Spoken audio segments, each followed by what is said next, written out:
मंगलवार को doctor Mohan Yadav cabinet की बैठक संपन्न हुई, जिसमें कई प्रस्ताव चर्चा के लिए आए। इनमें से कैबिनेट ने कई महत्वपूर्ण प्रस्तावों को चर्चा के बाद हरी झंडी दी। संसदीय कार्य मंत्री कैलाश विजयवर्गीय ने कैबिनेट के फैसलों की विस्तृत रूप से जानकारी दी।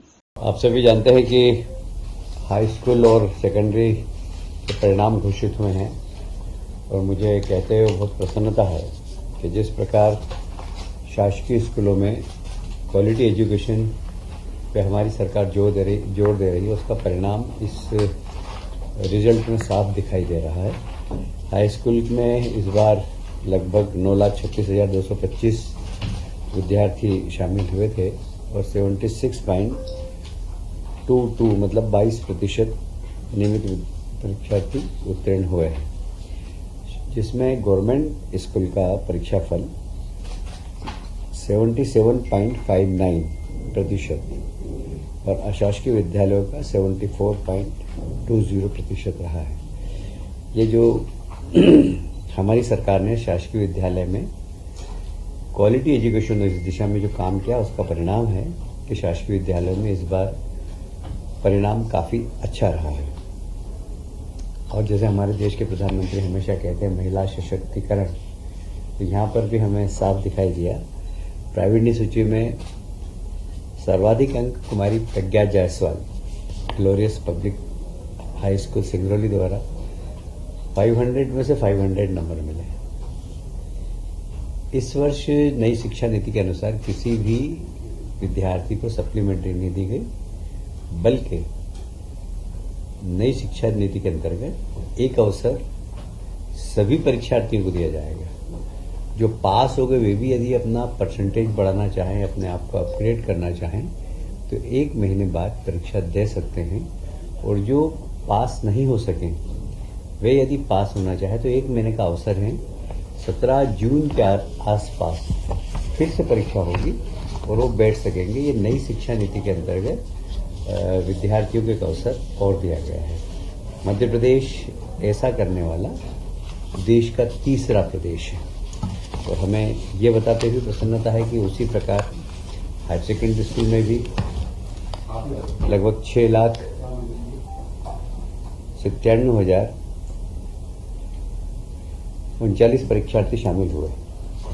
इसमें भी 74.48% नियमित परीक्षार्थी उत्तीर्ण हुए हैं।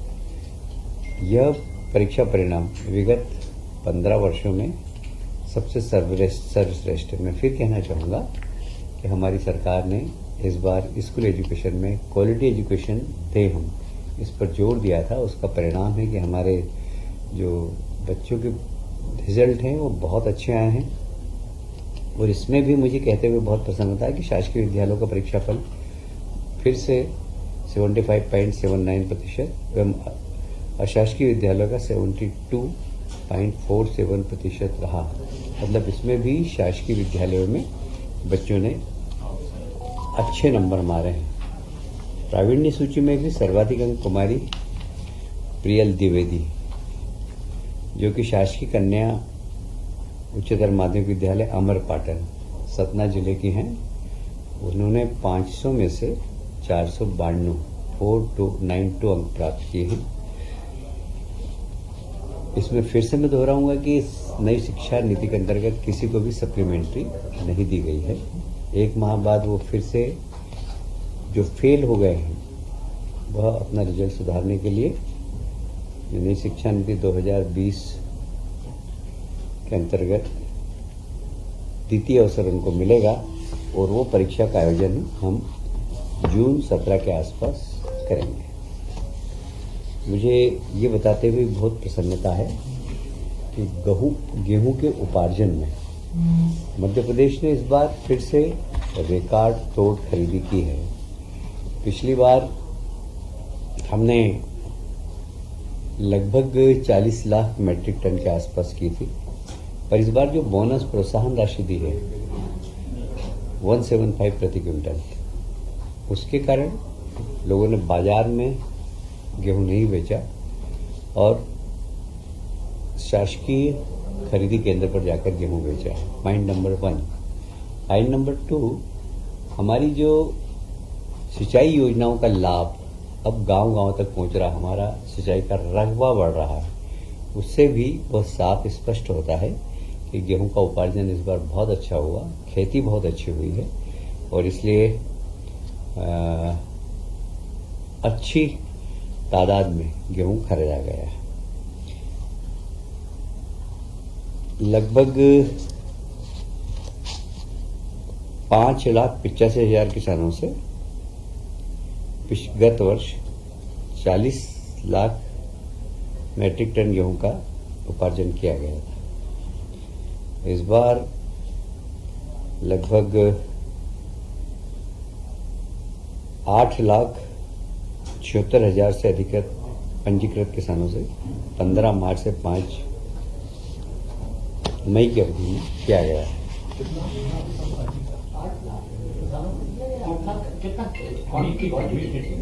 क्वांटिटी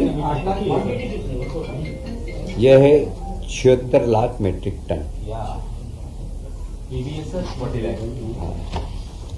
पर ये 81 लाख है करीब करीब। आज रात का जो हमारे पास सूचना आई है वो 81 लाख के आसपास हो गया है, क्योंकि कलेक्टर्स ने कुछ लोगों की बुकिंग कर ली है और वो कल शाम तक का 76 लाख का था। रात को ये मैं कह सकता हूं कि जो कलेक्टर से रिपोर्ट आई है लगभग 81 संभावना है। अभी 5 दिन तक तुलाई होगी, क्योंकि जिन लोगों के रजिस्ट्रेशन हो गए तो वे लोग अब 5 दिन तक और तुलाई करेंगे। लगता है मुझे कि 85 लाख मैट्रिक टन के आसपास करीब। हाँ, तो वो तो कट ऑफ ही है। 30 मई की रजिस्ट्रेशन थी और खरीदी तक 5 मई। 5 दिन और बढ़ा दी गई? 5 दिन नहीं बढ़ाई गई है। हमने जो जुलाई से बाकी रह गए उन लोगों का रजिस्ट्रेशन कर लिया और हम तोलेंगे आगे 5 दिन तक और। मतलब कोई किसान वंचित नहीं रह जाए, इसका उद्देश्य है। इसमें लगभग 16,472 करोड़ का भुगतान किया जा चुका है। अभी आपको मालूम होगा सीतामऊ में कृषि उद्योग समागम का आयोजन किया गया। आधुनिक खेती, प्राकृतिक खेती, ऑर्गेनिक खेती, इसके ऊपर बहुत फोकस करते हुए उन्नत बीज कैसा हो, उन्नत खाद का कैसे आप उपयोग करें, कैसे कम खाद से ज़्यादा उत्पादन करें, इन सब बातों को ध्यान में रखते हुए एग्जीबिशन भी थी, एक स्टॉल भी लगाए गए। एग्रीकल्चर के नए नए जो तरीके से जो लोग किसानों ने काम किया उनके सत्र भी रखे गए। उन सब किसानों ने अपने अपने अनुभव किसानों के साथ शेयर किए और इसी प्रकार के देखिए हमारा जो मुख्य जीडीपी हमारी जो बढ़ती है वो खेती से बढ़ती है और खेती अगर उन्नत होगी तो हमारी जीडीपी भी बढ़ेगी और इसलिए हमारी सरकार इसके ऊपर बहुत फोकस कर रही है और माननीय मुख्यमंत्री जी स्वयं रुचि लेकर इन सब स्थानों पर जाकर और किसानों से मिल रहे हैं, किसानों से राय ले रहे हैं, किसानों के किस प्रकार की उनको तकलीफ है उसका आकलन कर रहे हैं और सरकार उनको किस प्रकार मददगार साबित हो सकती है इसके लिए वो प्रयास भी कर रहे हैं। इसीलिए कल सीतामऊ में बहुत अच्छा प्रयोग किया गया। वहाँ किसान आए, किसानों ने एग्जीबिशन को देखा। जो उन्नत किसान है, जो अच्छा किसान है, ऑर्गेनिक जिन्होंने खेती करते हैं उन्होंने किस प्रकार ऑर्गेनिक खेती की है, जो प्राकृतिक खेती कर रहे हैं उन लोगों के भी वहाँ पर डेमोन्स्ट्रेशन हुए हैं और कम खाद से अधिक उत्पादन कैसे हो इसके ऊपर कुछ साइंटिस्ट के वहाँ पर उद्बोधन भी हुए हैं। यह अभी 2 और होंगे, एक नरसिंहपुर में और एक सतना में। यह माह जून में आयोजित होंगे। हमारा उद्देश्य किसानों की आय बढ़े। प्रधानमंत्री जी अनेक बार बोलते हैं कि किसानों की आय डबल होना चाहिए। इस दिशा में हमारी सरकार बहुत गंभीर है और कैसे फूड प्रोसेसिंग यूनिट के माध्यम से हम किसान के उत्पादन को और ज़्यादा से ज़्यादा मूल्य वृद्धि कर सकें, इस दिशा में हमारी सरकार काम कर रही है।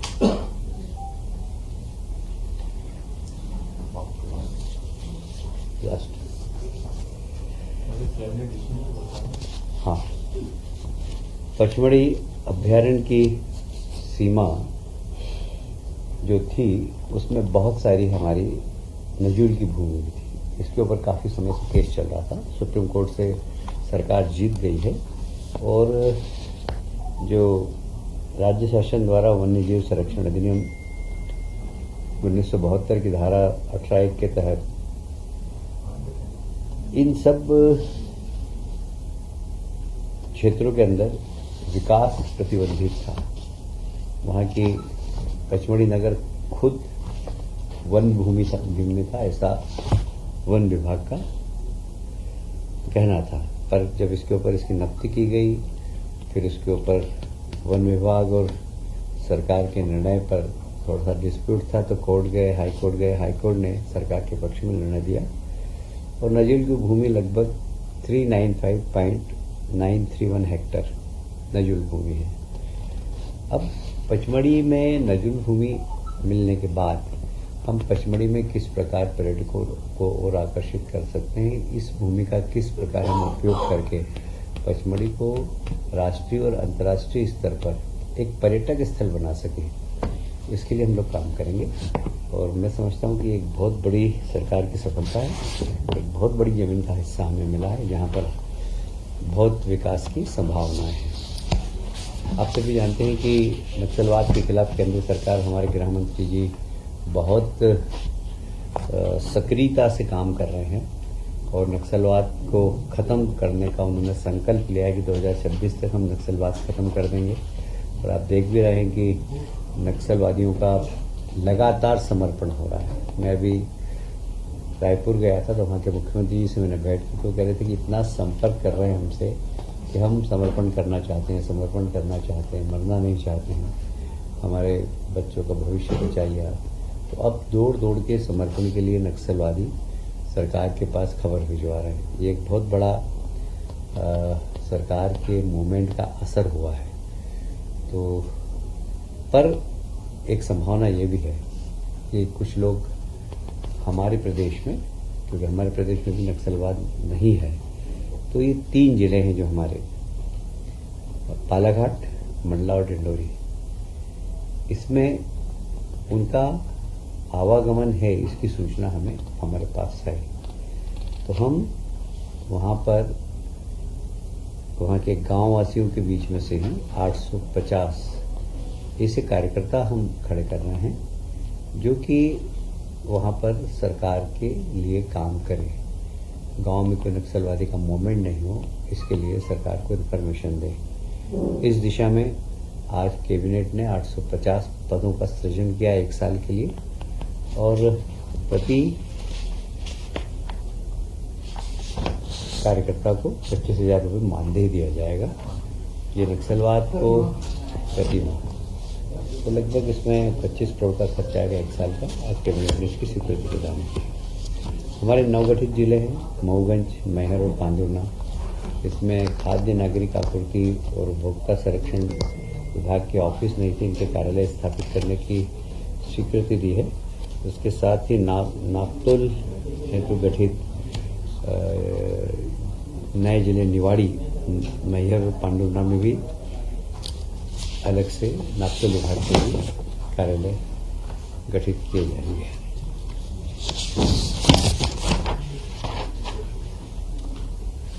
आप सभी जानते हैं कि ओलंपिक, पैरा ओलंपिक दिव्यांग लोगों का होता है।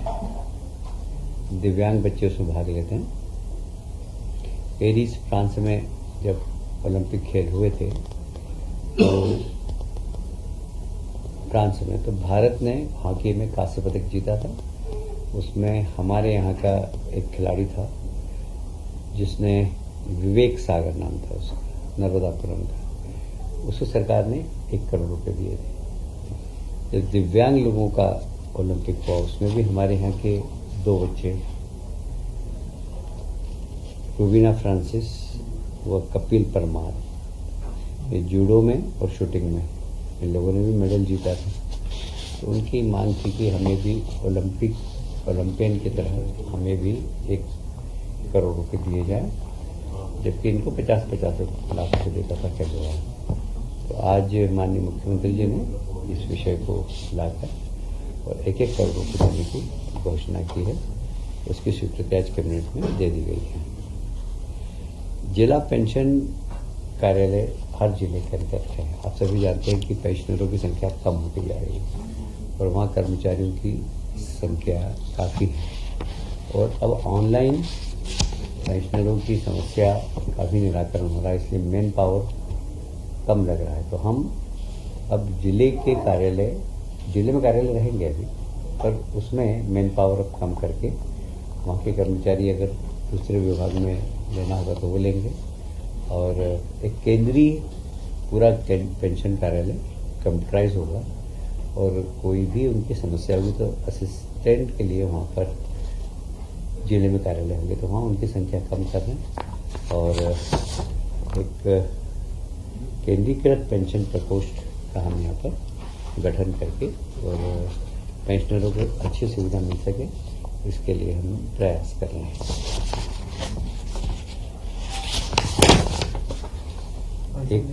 एक समाचार आप लोगों ने आज छापा ही है, हमारे गृह मंत्रालय ने कल मतलब 7 तारीख को मॉक ड्रिल करने का सारे देश में कुछ शहरों में निर्देश किया है। मध्य प्रदेश में भी 5 शहर, इंदौर, भोपाल, ग्वालियर, जबलपुर और सतना, ये 5 शहरों में हम मॉक ड्रिल करने वाले हैं। मॉक ड्रिल के भी एसओपी आई नहीं है, खाली मॉक ड्रिल की जो पुरानी तैयारी है, जैसे पहले हम होमगार्ड, हमारे सोशल ऑर्गेनाइजेशन, इन सब के साथ युद्ध के दौरान जो खतरे होते हैं उससे समाज को अवगत कराएंगे, और उसका मॉक ड्रिल के माध्यम से सायरन बजेगा, उस समय आपको क्या करना है, ये लोगों को शिक्षित करने का काम करेंगे। ये कल से प्रारंभ होगा। कल के लिए आज शाम को फिर से गृह मंत्रालय एक बैठक ले रहा है, उसमें एसओपी मिलेगी, उसमें किसकी भूमिका क्या होगी और क्या क्या हमें करना है, इसके बारे में मार्गदर्शन भारत सरकार का गृह मंत्रालय बैठक के माध्यम से शाम को देंगे, तो आपको शाम तक जानकारी मिल जाएगी। पर मॉक ड्रिल इन 5 नगरों में पहली बार प्रायोगिक रूप से होगा। वो सब अभी बताया ना, मैं भी सुबह से शाम नहीं, शाम को 4 बजे बाद होगा, जहाँ तक मेरी जानकारी।